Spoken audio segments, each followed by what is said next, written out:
It was the feast of the New Year, the oldest and most splendid of all the feasts in the kingdom of Persia, and the day had been spent by the king in the city of Skyres, taking part in the magnificent spectacles prepared by his subjects to do honor to the festival. The sun was setting, and the monarch was about to give his court the signal to retire, when suddenly an Indian appeared before his throne, leading a horse richly harnessed, and looking in every respect exactly like a real one. "Sire," said he, prostrating himself as he spoke, "although I make my appearance so late before your highness, I can confidently assure you that none of the wonders you have seen during the day can be compared to this horse, if you will deign to cast your eyes upon him." "I see nothing in it," replied the king, "except a clever imitation of a real one, and any skilled workman might do as much." "Sire," returned the Indian, "it is not of his outward form that I would speak, but of the use that I can make of him. I have only to mount him, and to wish myself in some special place, and no matter how distant it may be, in a very few moments I shall find myself there. It is this, sire, that makes the horse so marvelous, and if your highness will allow me, you can prove it for yourself." The king of Persia, who was interested in everything out of the common, and had never before come across a horse with such qualities, bade the Indian mount the animal, and show what he could do. In an instant the man had vaulted on his back, and inquired where the monarch wished to send him. "Do you see that mountain?" asked the king, pointing to a huge mass that towered into the sky about 3 leagues from Skyres. "Go and bring me the leaf of a palm that grows at the foot." The words were hardly out of the king's mouth when the Indian turned a screw placed in the horse's neck, close to the saddle, and the animal bounded like lightning up into the air, and was soon beyond the sight even of the sharpest eyes. In a quarter of an hour the Indian was seen returning, bearing in his hand the palm, and, guiding his horse to the foot of the throne, he dismounted, and laid the leaf before the king.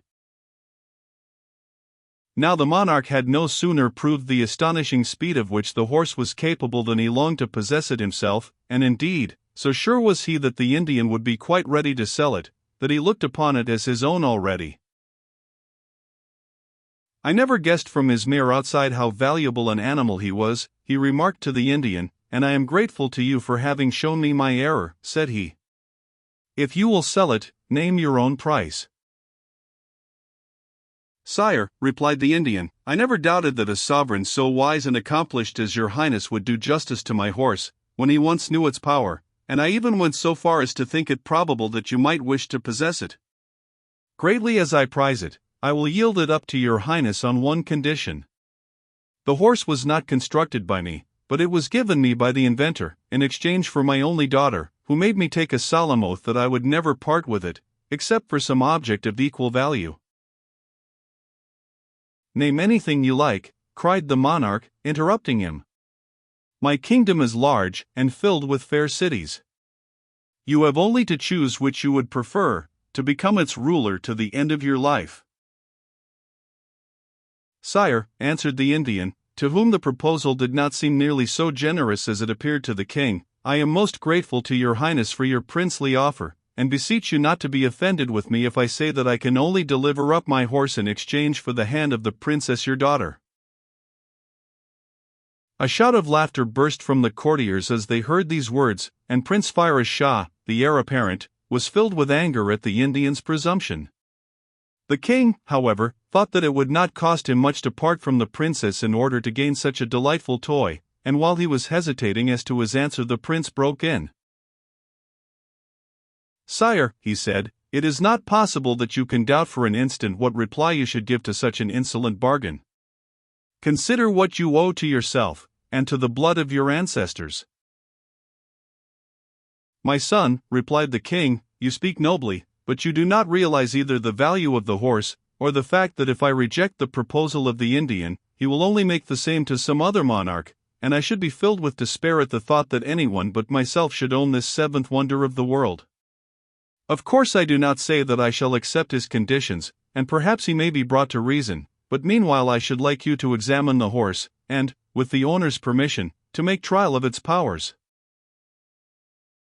The Indian, who had overheard the king's speech, thought that he saw in it signs of yielding to his proposal, so he joyfully agreed to the monarch's wishes, and came forward to help the prince to mount the horse, and show him how to guide it, but, before he had finished, the young man turned the screw, and was soon out of sight.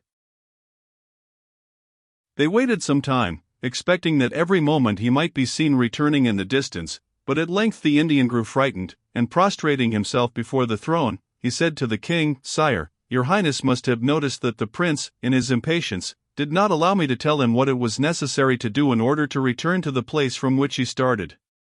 I implore you not to punish me for what was not my fault, and not to visit on me any misfortune that may occur." "But why," cried the king in a burst of fear and anger, "why did you not call him back when you saw him disappearing?" "Sire," replied the Indian, "the rapidity of his movements took me so by surprise that he was out of hearing before I recovered my speech. But we must hope that he will perceive and turn a second screw, which will have the effect of bringing the horse back to earth." "But supposing he does," answered the king, "what is to hinder the horse from descending straight into the sea, or dashing him to pieces on the rocks?" "Have no fears, your highness," said the Indian, "the horse has the gift of passing over seas, and of carrying his rider wherever he wishes to go." "Well, your head shall answer for it," returned the monarch, "and if in 3 months he is not safe back with me, or at any rate does not send me news of his safety, your life shall pay the penalty." So saying, he ordered his guards to seize the Indian and throw him into prison.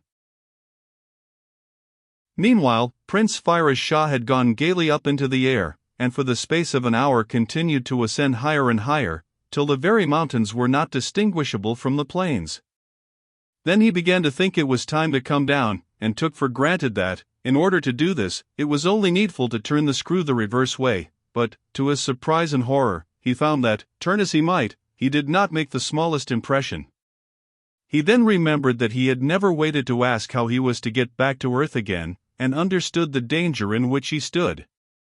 Luckily, he did not lose his head, and set about examining the horse's neck with great care, till at last, to his intense joy, he discovered a tiny little peg, much smaller than the other, close to the right ear. This he turned, and found himself dropping to the earth, though more slowly than he had left it. It was now dark, and as the prince could see nothing, he was obliged, not without some feeling of disquiet, to allow the horse to direct his own course, and midnight was already past before Prince Firouz Shah again touched the ground, faint and weary from his long ride, and from the fact that he had eaten nothing since early morning. The first thing he did on dismounting was to try to find out where he was, and, as far as he could discover in the thick darkness, he found himself on the terraced roof of a huge palace, with a balustrade of marble running round. In one corner of the terrace stood a small door, opening onto a staircase which led down into the palace. Some people might have hesitated before exploring further, but not so the prince. "I am doing no harm," he said, "and whoever the owner may be, he will not touch me when he sees I am unarmed," and in dread of making a false step, he went cautiously down the staircase. On a landing, he noticed an open door, beyond which was a faintly lighted hall. Before entering, the prince paused and listened, but he heard nothing except the sound of men snoring. By the light of a lantern suspended from the roof, he perceived a row of black guards sleeping, each with a naked sword lying by him, and he understood that the hall must form the ante-room to the chamber of some queen or princess. Standing quite still, Prince Firouz Shah looked about him, till his eyes grew accustomed to the gloom, and he noticed a bright light shining through a curtain in one corner. He then made his way softly towards it, and, drawing aside its folds, passed into a magnificent chamber full of sleeping women, all lying on low couches, except one, who was on a sofa, and this one, he knew, must be the princess. Gently stealing up to the side of her bed, he looked at her, and saw that she was more beautiful than any woman he had ever beheld. But, fascinated though he was well aware of the danger of his position, as one cry of surprise would awake the guards, and cause his certain death. So sinking quietly on his knees, he took hold of the sleeve of the princess and drew her arm lightly towards him. The princess opened her eyes, and seeing before her a handsome well-dressed man, she remained speechless with astonishment. This favorable moment was seized by the prince, who bowing low while he knelt, thus addressed her. You behold, madam, a prince in distress, son to the king of Persia, who, owing to an adventure so strange that you will scarcely believe it, finds himself here, a suppliant for your protection. But yesterday, I was in my father's court, engaged in the celebration of our most solemn festival. Today, I am in an unknown land, in danger of my life. Now the princess whose mercy Prince Firouz Shah implored was the eldest daughter of the king of Bengal, who was enjoying rest and change in the palace her father had built her, at a little distance from the capital. She listened kindly to what he had to say, and then answered, Prince, be not uneasy, hospitality and humanity are practiced as widely in Bengal as they are in Persia. The protection you ask will be given you by all. You have my word for it. And as the prince was about to thank her for her goodness, she added quickly, However great may be my curiosity to learn by what means you have traveled here so speedily, I know that you must be faint for want of food, so I shall give orders to my women to take you to one of my chambers, where you will be provided with supper, and left to repose. By this time the princess's attendants were all awake, and listening to the conversation. At a sign from their mistress they rose, dressed themselves hastily, and snatching up some of the tapers which lighted the room, conducted the prince to a large and lofty room, where two of the number prepared his bed, and the rest went down to the kitchen, from which they soon returned with all sorts of dishes. Then, showing him cupboards filled with dresses and linen, they quitted the room. During their absence the Princess of Bengal, who had been greatly struck by the beauty of the prince, tried in vain to go to sleep again. It was of no use, she felt broad awake, and when her women entered the room, she inquired eagerly if the prince had all he wanted, and what they thought of him. Madam, they replied, it is of course impossible for us to tell what impression this young man has made on you. For ourselves, we think you would be fortunate if the king your father should allow you to marry anyone so amiable. Certainly there is no one in the court of Bengal who can be compared with him. These flattering observations were by no means displeasing to the princess, but as she did not wish to betray her own feelings she merely said, You are all a set of chatterboxes, go back to bed, and let me sleep. When she dressed the following morning, her maids noticed that, contrary to her usual habit, the princess was very particular about her toilette, and insisted on her hair being dressed 2 or 3 times over. For, she said to herself, if my appearance was not displeasing to the prince when he saw me in the condition I was, how much more will he be struck with me when he beholds me with all my charms? Then she placed in her hair the largest and most brilliant diamonds she could find, with a necklace, bracelets and girdle, all of precious stones. And over her shoulders her ladies put a robe of the richest stuff in all the Indies, that no one was allowed to wear except members of the royal family. When she was fully dressed according to her wishes, she sent to know if the Prince of Persia was awake and ready to receive her, as she desired to present herself before him. When the princess's messenger entered his room, Prince Firouz Shah was in the act of leaving it, to inquire if he might be allowed to pay his homage to her mistress, but on hearing the princess's wishes, he at once gave way. Her will is my law, he said, I am only here to obey her orders. In a few moments the princess herself appeared, and after the usual compliments had passed between them, the princess sat down on a sofa, and began to explain to the prince her reasons for not giving him an audience in her own apartments. Had I done so, she said, we might have been interrupted at any hour by the chief of the eunuchs, who has the right to enter whenever it pleases him, whereas this is forbidden ground. I am all impatience to learn the wonderful accident which has procured the pleasure of your arrival, and that is why I have come to you here, where no one can intrude upon us. Begin then, I entreat you, without delay. So the prince began at the beginning, and told all the story of the festival of Nedrouz held yearly in Persia, and of the splendid spectacles celebrated in its honor. But when he came to the enchanted horse, the princess declared that she could never have imagined anything half so surprising. Well then, continued the prince, you can easily understand how the king my father, who has a passion for all curious things, was seized with a violent desire to possess this horse, and asked the Indian what sum he would take for it. The man's answer was absolutely absurd, as you will agree, when I tell you that it was nothing less than the hand of the princess my sister. But though all the bystanders laughed and mocked, and I was beside myself with rage, I saw to my despair that my father could not make up his mind to treat the insolent proposal as it deserved. I tried to argue with him, but in vain. He only begged me to examine the horse with a view, as I quite understood, of making me more sensible of its value. To please my father, I mounted the horse, and, without waiting for any instructions from the Indian, turned the peg as I had seen him do. In an instant I was soaring upwards, much quicker than an arrow could fly, and I felt as if I must be getting so near the sky that I should soon hit my head against it. I could see nothing beneath me, and for some time was so confused that I did not even know in what direction I was traveling.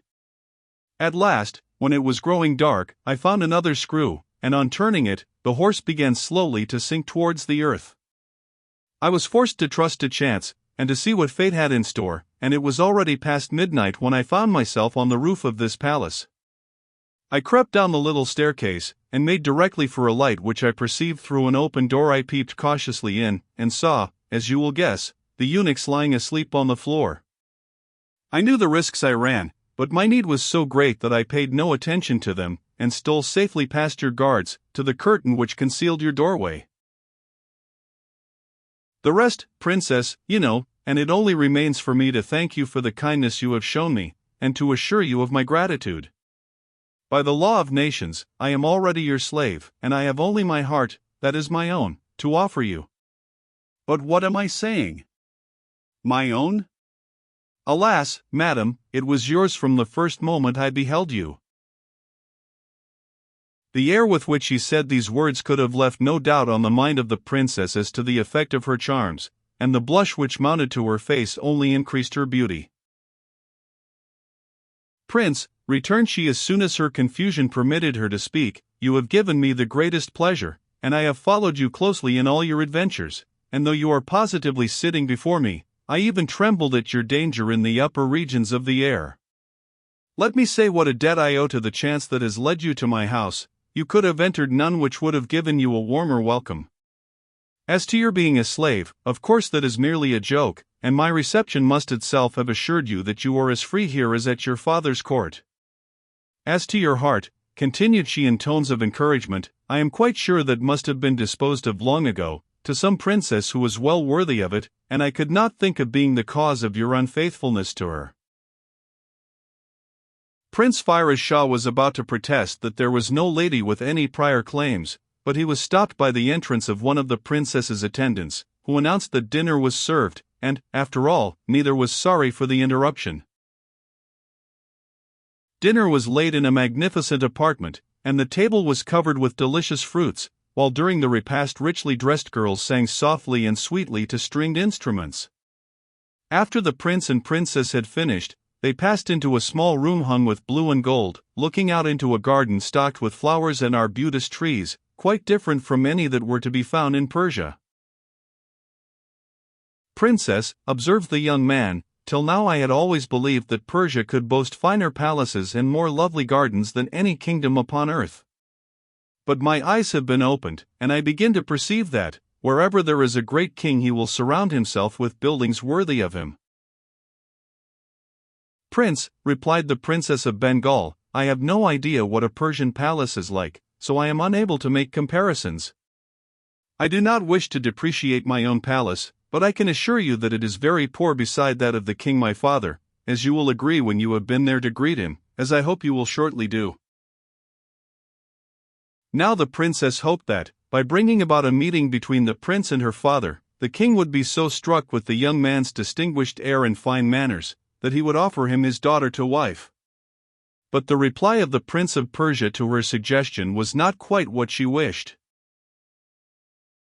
Madam, he said, by taking advantage of your proposal to visit the palace of the King of Bengal, I should satisfy not merely my curiosity, but also the sentiments of respect with which I regard him. But, Princess, I am persuaded that you will feel with me, that I cannot possibly present myself before so great a sovereign without the attendants suitable to my rank. He would think me an adventurer. If that is all, she answered, you can get as many attendants here as you please. There are plenty of Persian merchants, and as for money, my treasury is always open to you. Take what you please." Prince Firoz Shah guessed what prompted so much kindness on the part of the princess, and was much touched by it. Still his passion, which increased every moment, did not make him forget his duty. So he replied without hesitation, "I do not know, Princess, how to express my gratitude for your obliging offer, which I would accept at once if it were not for the recollection of all the uneasiness the king my father must be suffering on my account. I should be unworthy indeed of all the love he showers upon me, if I did not return to him at the first possible moment. For, while I am enjoying the society of the most amiable of all princesses, he is, I am quite convinced, plunged in the deepest grief, having lost all hope of seeing me again. I am sure you will understand my position, and will feel that to remain away one instant longer than is necessary would not only be ungrateful on my part, but perhaps even a crime, for how do I know if my absence may not break his heart? But," continued the prince, "having obeyed the voice of my conscience, I shall count the moments when, with your gracious permission, I may present myself before the King of Bengal, not as a wanderer, but as a prince, to implore the favor of your hand. My father has always informed me that in my marriage I shall be left quite free, but I am persuaded that I have only to describe your generosity, for my wishes to become his own." The Princess of Bengal was too reasonable not to accept the explanation offered by Prince Firoz Shah, but she was much disturbed at his intention of departing at once, for she feared that, no sooner had he left her, than the impression she had made on him would fade away. So she made one more effort to keep him, and after assuring him that she entirely approved of his anxiety to see his father, begged him to give her a day or two more of his company. In common politeness the prince could hardly refuse this request, and the princess set about inventing every kind of amusement for him, and succeeded so well that 2 months slipped by almost unnoticed, in balls, spectacles and in hunting, of which, when unattended by danger, the princess was passionately fond. But at last, one day, he declared seriously that he could neglect his duty no longer, and entreated her to put no further obstacles in his way, promising at the same time to return, as soon as he could, with all the magnificence due both to her and to himself. "Princess," he added, "it may be that in your heart you class me with those false lovers whose devotion cannot stand the test of absence. If you do, you wrong me, and were it not for fear of offending you, I would beseech you to come with me, for my life can only be happy when passed with you. As for your reception at the Persian court, it will be as warm as your merits deserve, and as for what concerns the King of Bengal, he must be much more indifferent to your welfare than you have led me to believe if he does not give his consent to our marriage." The princess could not find words in which to reply to the arguments of the Prince of Persia, but her silence and her downcast eyes spoke for her, and declared that she had no objection to accompanying him on his travels. The only difficulty that occurred to her was that Prince Firoz Shah did not know how to manage the horse, and she dreaded lest they might find themselves in the same plight as before. But the prince soothed her fears so successfully, that she soon had no other thought than to arrange for their flight so secretly, that no one in the palace should suspect it. This was done, and early the following morning, when the whole palace was wrapped in sleep, she stole up onto the roof, where the prince was already awaiting her, with his horse's head towards Persia. He mounted first and helped the princess up behind, then, when she was firmly seated, with her hands holding tightly to his belt, he touched the screw, and the horse began to leave the earth quickly behind him. He traveled with his accustomed speed, and Prince Firoz Shah guided him so well that in 2 hours and a half from the time of starting, he saw the capital of Persia lying beneath him. He determined to alight neither in the great square from which he had started, nor in the Sultan's palace, but in a country house at a little distance from the town. Here he showed the princess a beautiful suite of rooms, and begged her to rest, while he informed his father of their arrival, and prepared a public reception worthy of her rank. Then he ordered a horse to be saddled, and set out. All the way through the streets he was welcomed with shouts of joy by the people, who had long lost all hope of seeing him again. On reaching the palace, he found the Sultan surrounded by his ministers, all clad in the deepest mourning, and his father almost went out of his mind with surprise and delight at the mere sound of his son's voice. When he had calmed down a little, he begged the prince to relate his adventures. The prince at once seized the opening thus given him, and told the whole story of his treatment by the Princess of Bengal, not even concealing the fact that she had fallen in love with him. "And, sire," ended the prince, "having given my royal word that you would not refuse your consent to our marriage, I persuaded her to return with me on the Indian's horse. I have left her in one of your highness's country houses, where she is waiting anxiously to be assured that I have not promised in vain." As he said this, the prince was about to throw himself at the feet of the Sultan, but his father prevented him, and embracing him again, said eagerly, "My son, not only do I gladly consent to your marriage with the Princess of Bengal, but I will hasten to pay my respects to her, and to thank her in my own person for the benefits she has conferred on you. I will then bring her back with me, and make all arrangements for the wedding to be celebrated today." So the Sultan gave orders that the habits of mourning worn by the people should be thrown off, and that there should be a concert of drums, trumpets and cymbals. Also that the Indian should be taken from prison, and brought before him.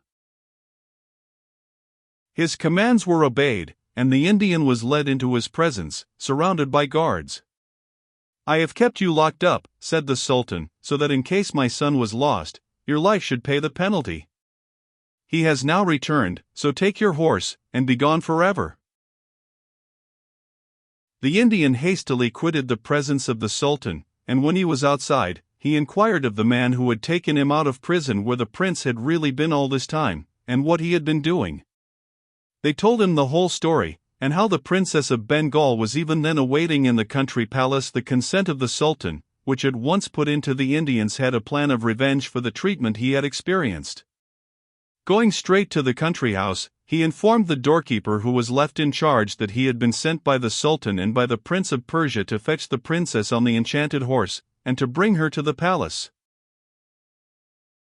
The doorkeeper knew the Indian by sight, and was of course aware that nearly 3 months before he had been thrown into prison by the Sultan, and seeing him at liberty, the man took for granted that he was speaking the truth, and made no difficulty about leading him before the Princess of Bengal, while on her side, hearing that he had come from the prince, the lady gladly consented to do what he wished. The Indian, delighted with the success of his scheme, mounted the horse, assisted the princess to mount behind him, and turned the peg at the very moment that the prince was leaving the palace in Skyras for the country house, followed closely by the Sultan and all the court. Knowing this, the Indian deliberately steered the horse right above the city, in order that his revenge for his unjust imprisonment might be all the quicker and sweeter. When the Sultan of Persia saw the horse and its riders, he stopped short with astonishment and horror, and broke out into oaths and curses, which the Indian heard quite unmoved, knowing that he was perfectly safe from pursuit. But mortified and furious as the Sultan was, his feelings were nothing to those of Prince Firoz Shah, when he saw the object of his passionate devotion being borne rapidly away. And while he was struck speechless with grief and remorse at not having guarded her better, she vanished swiftly out of his sight. What was he to do? Should he follow his father into the palace, and there give reins to his despair? Both his love and his courage alike forbade it, and he continued his way to the palace. The sight of the prince showed the doorkeeper of what folly he had been guilty, and flinging himself at his master's feet, implored his pardon. "Rise," said the prince, "I am the cause of this misfortune, and not you. Go and find me the dress of a dervish, but beware of saying it is for me." At a short distance from the country house, a convent of dervishes was situated, and the superior, or ski, was the doorkeeper's friend. So by means of a false story made up on the spur of the moment, it was easy enough to get hold of a dervish's dress, which the prince at once put on, instead of his own. Disguised like this and concealing about him a box of pearls and diamonds he had intended as a present to the princess, he left the house at nightfall, uncertain where he should go, but firmly resolved not to return without her.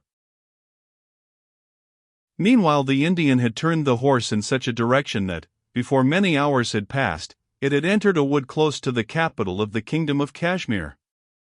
Feeling very hungry, and supposing that the princess also might be in want of food, he brought his steed down to the earth, and left the princess in a shady place, on the banks of a clear stream. At first, when the princess had found herself alone, the idea had occurred to her of trying to escape and hide herself. But as she had eaten scarcely anything since she had left Bengal, she felt she was too weak to venture far, and was obliged to abandon her design. On the return of the Indian with meats of various kinds, she began to eat voraciously, and soon had regained sufficient courage to reply with spirit to his insolent remarks. Goaded by his threats, she sprang to her feet, calling loudly for help, and luckily her cries were heard by a troop of horsemen, who rode up to inquire what was the matter.